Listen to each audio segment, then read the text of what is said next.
तो हेलो दोस्तों, हम कर रहे हैं प्रोडक्ट एंड सर्विसेज से रिलेटेड एक एमसीक्यूज की सीरीज जिसमें आपके लगभग 500 से साढ़े 500 क्वेश्चंस हैं। ठीक है।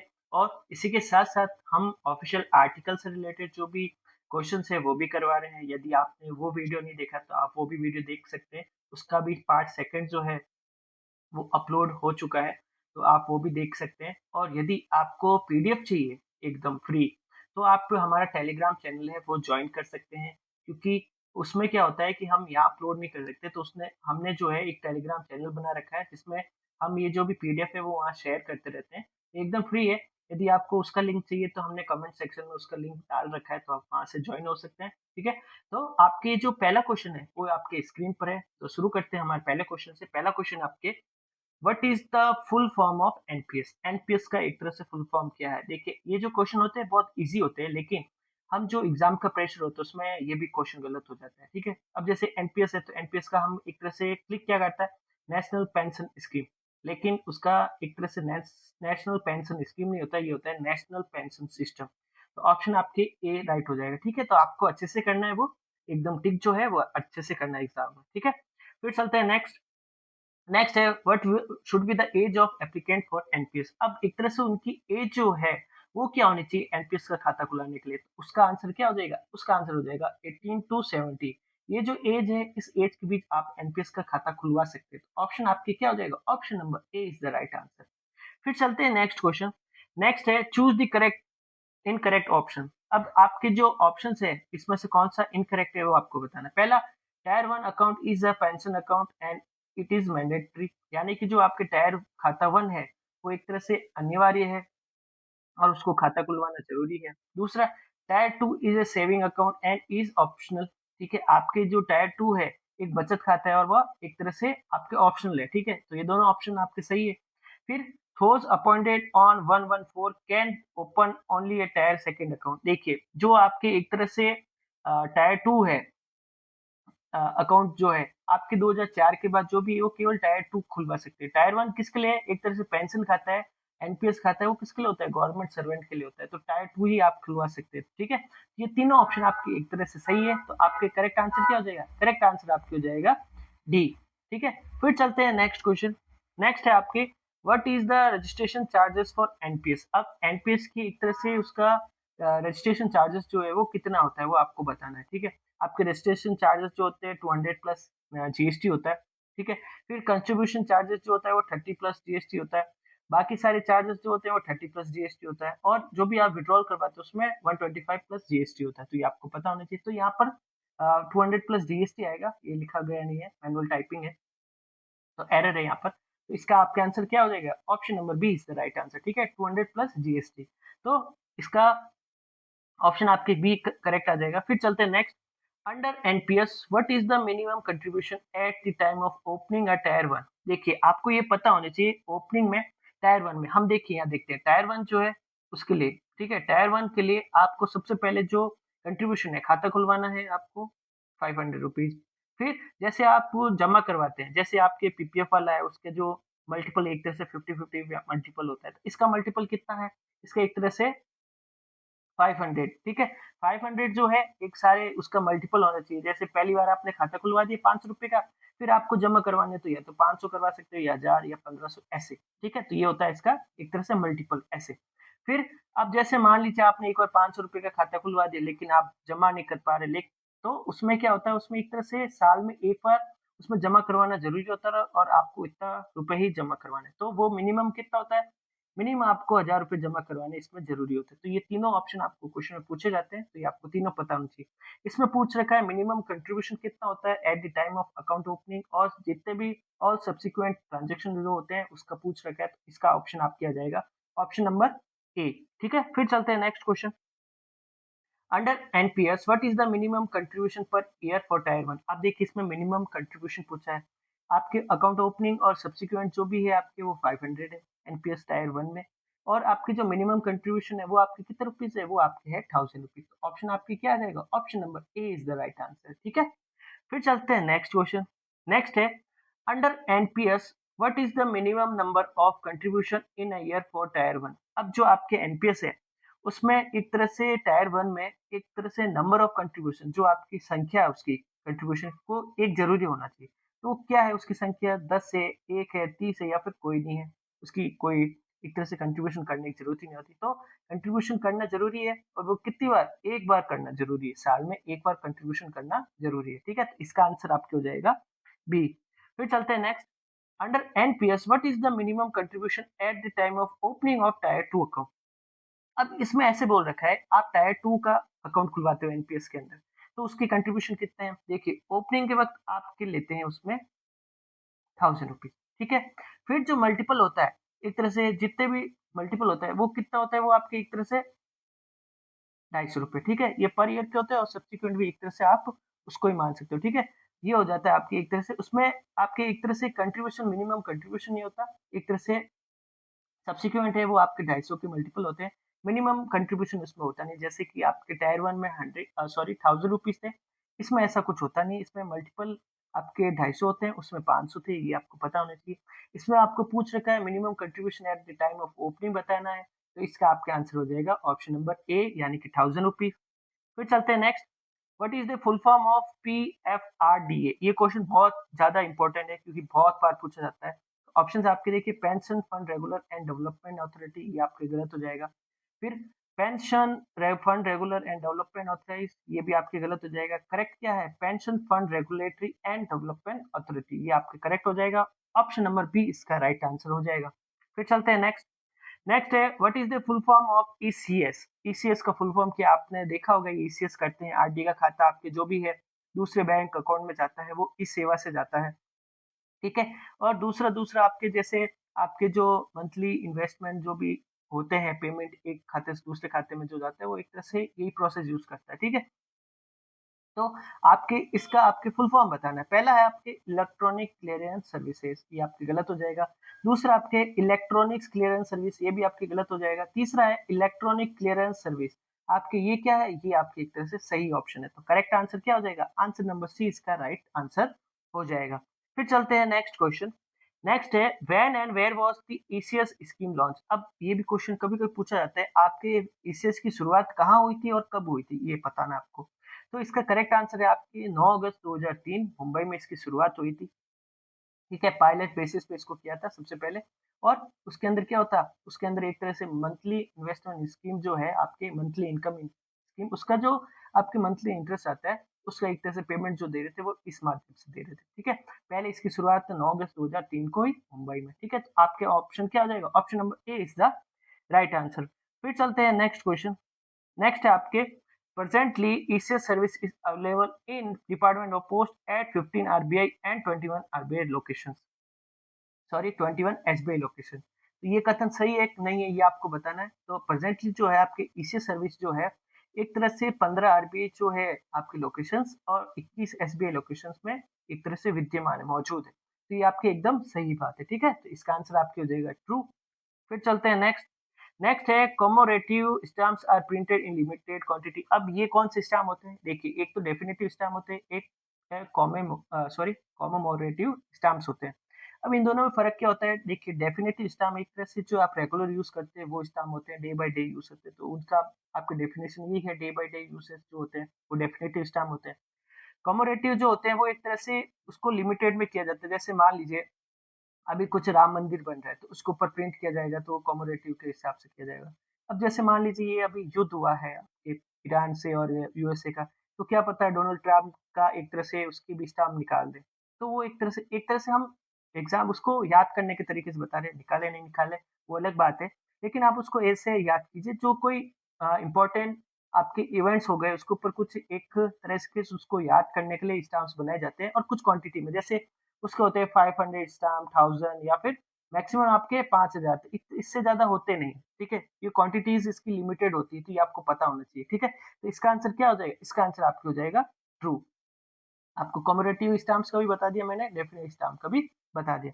फिर चलते हैं नेक्स्ट क्वेश्चन। नेक्स्ट है what are the postal stamp use for day to day postal purpose code? अब देखिए हम नॉर्मली जो यूज करते हैं जो भी आपने 1 रुपए के, 5 रुपए के, 10 रुपए के, 2 रुपए के देखे हैं स्टाम्प, वो कौन से स्टाम्प होते हैं? वो आपके होते हैं डेफिनेटिव स्टाम्प, ठीक है। डेफिनेटिव पोस्ट स्टाम्प जो होते हैं वो आपके normal day to day postal life में जो यूज होते हैं वो होते हैं तो आपको वो पता होना चाहिए। तो इसका ऑप्शन आपके हो जाएगा बी। ठीक है, फिर चलते हैं नेक्स्ट क्वेश्चन। नेक्स्ट है which is the department of post on e commerce portal to cater to stamp collectors world wide. अब देखिए पोस्ट ऑफिस ने क्या है, किसी का शौक होता है कि आपकी जो स्टाम्प्स हैं वो ऑनलाइन भी उसकी बिक्री और उसको कलेक्ट करते हैं, तो उनके लिए क्या है कि ऑनलाइन एक सेवा स्टार्ट की है पोस्ट ऑफिस में, जिसको क्या बोला जाता है, जिसको बोला जाता है ई पोस्ट ऑफिस। ठीक है, ई पोस्ट ऑफिस के नाम से एक सेवा है जहां पर आपकी जो भी स्टाम्प से रिलेटेड आइटम से वहाँ मिलते हैं, और वहाँ पर आप देख सकते हैं कि वहाँ पर आपको अलग-अलग स्टाम्प मिल जाएँगे, अलग-अलग तरह के राइनो, किसी पे राइनो दिखता है आपको, किसी पे अटल बिहारी वाजपेयी है, किसी पे लॉयन है, किसी पे टाइगर है, ऐसे आप देख सकते हैं वहाँ पर, किसी पे मॉन्यूमेंट्स बन रखे हैं, तो आप वो ऑनलाइन साइट पे देख सकते हैं। ठीक है, तो फिलहाल इसका आंसर आपकी हो जाएगा ए। फिर चलते हैं नेक्स्ट क्वेश्चन। नेक्स्ट है when was my stamp first introduce in India. ये भी क्वेश्चन बहुत पूछा जाता है, बहुत मोस्ट इंपोर्टेंट है कि माय स्टाम्प की शुरुआत कहाँ हुई थी सबसे पहले। पहला है देखिए वर्ल्ड फिलेटलिक एग्जीबिशन इंडीपैक्स 2010, तो ये हुई कब थी, वर्ल्ड फिलेटलिक एग्जीबिशन इंडीपैक्स 2011, आपके ये 2011 में हुई थी इसकी। ठीक है, वर्ल्ड फिलेटलिक प्रदर्शनी जो है उसमें आपके एक तरह से इसका प्रदर्शनी की गई थी, तो ऑप्शन नंबर बी इसका राइट आंसर हो जाएगा। फिर चलते हैं नेक्स्ट। नेक्स्ट क्वेश्चन है what is the brand name for personalised sheet of post stamp. अब देखिए पोस्ट ऑफिस एक सुविधा देता है जिसमें कि आपके सीट्स आती है, सीट्स कितनी आती है, इसमें सीट्स आती है आपके 12। ठीक है, 12 सीट्स आती है आपके, और उसमें क्या होता है, उसमें आपकी तस्वीर होती है, आपकी छपी होती है, आप जिसकी तस्वीर जाते हैं वो आपकी छप जाती है। अब उसकी वैल्यू क्या क्या होती है, उसकी एक टिकट की वैल्यू 5 रुपये होती है। इसकी कॉस्टिंग कितनी आती है, 300 रुपये, और इसमें कितने स्टाम्प्स आते हैं, 12 आते हैं, तो ये आपको पता होना चाहिए। ठीक है, इसको बोला क्या जाता है, इसको बोला जाता है माई स्टाम्प। देखिए ठीक है, ये माई स्टाम्प होता है, इसको माई स्टाम्प बोला जाता है। इसमें आपकी एक तरह से टिकट कितने होते हैं, 12 टिकट होते हैं, हर एक की वैल्यू कितनी होती है, 5 रुपये होती है, और इसकी टोटल कॉस्टिंग यानी कि इसको बनाने में खर्चा कितना आता है, 300 रुपये आता है। तो ये क्वेश्चन अलग अलग पूछे जाते हैं। अभी इसमें पूछ रखा है ब्रांड नेम क्या है, तो इसको बोला जाएगा माई स्टैम्प, तो ऑप्शन आपके आ जाएगा बी। फिर चलते हैं नेक्स्ट। नेक्स्ट है देखिए what is the face value of each stamp on my stamp sheet. अब ये क्वेश्चन देखिए थोड़ा सा कंफ्यूजिंग है ना, फेस वैल्यू क्या है, फेस वैल्यू यानी कि उस तरह से उसकी एक जो स्टाम्प है उसकी वैल्यू क्या है, तो एक स्टाम्प की कितनी वैल्यू है, 5 रुपये, तो इसका आपका आंसर क्या हो जाएगा, आंसर नंबर बी इसका राइट आंसर है। फिर चलते हैं नेक्स्ट। नेक्स्ट है how many stamps are there in one stamp my sheet. तो अब कितने स्टाम्प होते हैं, अभी हमने डिस्कस किया कितने होते हैं, 12 स्टाम्प्स होते हैं, तो ऑप्शन नंबर आपके ये इसका राइट आंसर हो जाएगा। ठीक है, फिर चलते हैं नेक्स्ट क्वेश्चन। नेक्स्ट है what is the price of one one my stamp sheet. अब देखिए वन माई स्टाम्प है ना, वन पूरे एक शीट, उसकी प्राइस कितनी है, यानी बनाने में कितना खर्चा लगता है, तो कितना लगता है आपकी एक तरह से, वो आपके लगता है 300 रुपये। तो इसका आपके करेक्ट आंसर क्या हो जाएगा, करेक्ट आंसर आपके 300 रुपये जो है वो आ जाएगा। ठीक है, इसका आपके ऑप्शन आ जाएगा ए। फिर चलते हैं next. What is the mandatory quantity of my stamp sheet for corporate customer. अब देखिए जो बड़े बड़े कस्टमर होते हैं कॉर्पोरेट वाले, उनके लिए माई स्टैम्प बनाने की जो मिनिमम शीट्स है वो एक तरह से उसको फिक्स कर रखा है, तो क्या इससे कम तो आप बना ही नहीं सकते, और उसके मल्टीपल में, जैसे मान लीजिए 5,000 है, उन्होंने कितना कर रखा है 5,000, अब आपको दूसरा बनाना है तो उसको कितना, उसका 5,000 का मल्टीपल। ठीक है, तो वापस कितना हो जाएगा, वापस 10,000 हो जाएगा। तो ऐसे सीट्स बनती है, और उनको डिस्काउंट भी मिलता है, कुछ डिस्काउंट भी मिलता है, वो भी अलग बात है। लेकिन जो है मिनिमम कितनी है, मिनिमम आपकी 5,000 है, तो इसका ऑप्शन आपके क्या हो जाएगा, ऑप्शन नंबर बी इसका राइट आंसर है। फिर चलते हैं नेक्स्ट क्वेश्चन। नेक्स्ट है आपके where is the domestic philatelic deposit account open. अब आपके जो एक तरह से घरेलू डाक टिकट संग्रह जो है उसका खाता कहाँ खोला जाता है, यानी कि पीडी अकाउंट है, क्वेश्चन पूछा जाता है पीडी अकाउंट जो है वो कहाँ खोला जाता है, तो वो कहाँ खोला जाता है, भारत के सभी फिटलैटलिक ब्यूरो में खोला जाता है, तो ऑप्शन इसका ए हो जाएगा। अब देखिए क्वेश्चन पूछा जाता है कि उसमें अमाउंट कितना होता है, अमाउंट आपके होता है 200 रुपये, किसके लिए, भारतीय के लिए, इंडियंस के लिए आपके 200 रुपये, जो एनआईआर होता है उसके लिए कितना होता है, उसके लिए आपके होता है जैसे एनआरआई या फिर आपके एक तरह से फॉरेनर जो होते हैं उसके लिए होते हैं 1000 रुपीज, आपके नॉर्मल जो होता है उसके होते हैं 200 रुपीज। तो ये आपको दोनों पता होने चाहिए। खुलता कहाँ पर है आपके, जितने भी फिटलैटलिक ब्यूरो जो होते हैं वहां खुलते हैं इसके खाते। ठीक है, फिर चलते हैं नेक्स्ट। नेक्स्ट है आपके when was the domestic philatelic deposit account PDS system introduce. सबसे पहले इसकी शुरुआत कब हुई थी ये आपको बताना है। सबसे पहले इसकी शुरुआत हुई थी 1 अगस्त 1965 को, तो इसका आपका आंसर क्या हो जाएगा, 1 अगस्त 1965, यानी कि ऑप्शन नंबर बी इसका राइट आंसर हो जाएगा। ठीक है, अब जैसे पीडी अकाउंट में होता क्या है, पीडी अकाउंट में एक तरह से आपकी जो भी स्पेशल स्टाम्प्स होते हैं, जैसे कि आपने बात की थी कॉमोरेटिव स्टाम्प से, जो कि स्पेशल एक तरह से डिजाइन कर रखे थे कुछ लिमिटेड क्वांटिटी, उसकी जो सीट्स है उसकी कुछ टिकट्स हैं वो किसको भेजे जाते हैं, जिसके ये अकाउंट होता है, क्योंकि वो एक तरह से स्टाम्प कलेक्टर के लिए ही होते हैं। अब फर्स्ट डे कवर्स होते हैं जो कि पहले दिन पहुंचे जाते हैं। कुछ अलग अलग तरीके के इन्फॉर्मेशन होती है, भाई पोस्ट ऑफिस की शुरुआत कैसे हुई है या स्टाम्प्स की शुरुआत कैसे हुई, वो भी जो भी नई नई स्टेशनरी आती है वो भी भेजी जाती है। तो आपको थोड़ा ये बस जानकारी होनी चाहिए पीडी अकाउंट में क्या क्या मिलता है उनको, ठीक है। 200 रुपये का होता है, अकाउंट खुलता है, वो भी नॉर्मल जो इंडियंस होते हैं उसके लिए। 1000 रुपये जो होता है एनआरआई जो होता है, आपके फॉरनर्स जो होते हैं उसके लिए होता है, ठीक है। तो इसका आपका आंसर हो जाएगा बी। फिर चलते हैं नेक्स्ट। नेक्स्ट है a PD account can be open with a minimum deposit of how many rupees. अब देखिए क्वेश्चन पूछ रखा है पीडी अकाउंट जो होता है मिनिमम कितने डिपॉजिट जो होता है उससे खुलता है। तो इसका आपका आंसर क्या हो जाएगा, आंसर इसका हो जाएगा 200, ठीक है। फिर चलते हैं नेक्स्ट। नेक्स्ट है आपके what is the full form of sprouts. Sprouts का फुल फॉर्म क्या होता है, ये भी क्वेश्चन बहुत ही पूछा जाता है, बहुत ज्यादा, ठीक है। मोस्ट इंपॉर्टेंट है जो भी आपके फुल फॉर्म पूछे जा रहे हैं अभी इस वीडियो में। तो इसका आपका आंसर क्या हो जाएगा, इसका आपका आंसर हो जाएगा scholarship for promotion of aptitude and research in stamps hobby hobby sorry. तो आपको ये अच्छे से याद होना चाहिए, ठीक है। इसका आंसर आपकी क्या हो जाएगा, इसका आंसर आपकी हो जाएगा बी। फिर चलते हैं नेक्स्ट। नेक्स्ट है how many childrens are given awards under Deen Dayal स्पर्श योजना। अब देखिए इसमें क्या होता है, इसमें आपके टोटल बच्चे होते हैं 920 जो होते हैं, उनको क्या दिया जाता है, उनको एक तरह से आपके एक तरह से अवार्ड दिया जाता है। वो कितने हैं, अब देखिए 920 हो गए। अब टोटल कितना होते हैं, टोटल आपके होते हैं 23 सर्कल। अब हर एक सर्कल में कितने वो बच्चों को दिया जाता है, 40 बच्चों को कितने रुपए का दिया जाता है, 6000 रुपए का। तो ये सारी चीजें पता होनी चाहिए, ठीक है। 920 टोटल बच्चे होते हैं जो कि डिवाइड किए जाते हैं हर एक सर्कल में। टोटल 23 सर्कल है, आप 23 इंटू 40 कर दीजिए, 920 आ जाएगा। टोटल एक सर्कल में कितने आपके अवार्ड्स दिए जाते हैं दीनदयाल स्पर्श योजना में, आपके 40, ठीक है। कितने का दिया जाता है, 6000 का दिया जाता है। तो ये आपको पता होना चाहिए, ठीक है। इसमें पूछ रखा है कितने बच्चों को दिया जाता है, तो इसमें आ जाएगा ऑप्शन नंबर डी। फिर चलते हैं next. How many childrens are selected from each circle under Deendayal Sparsh Yojana. अब कितने बच्चों का एक सर्कल से होता है, इसका आपका आंसर क्या हो जाएगा, ऑप्शन नंबर ए 40। अभी हमने किया था, ठीक है। कितने सर्कल में होता है, 23 सर्कल में, ये भी पूछा जाता है कभी कभी, ठीक है। तो इसका आंसर आपकी हो जाएगा 40।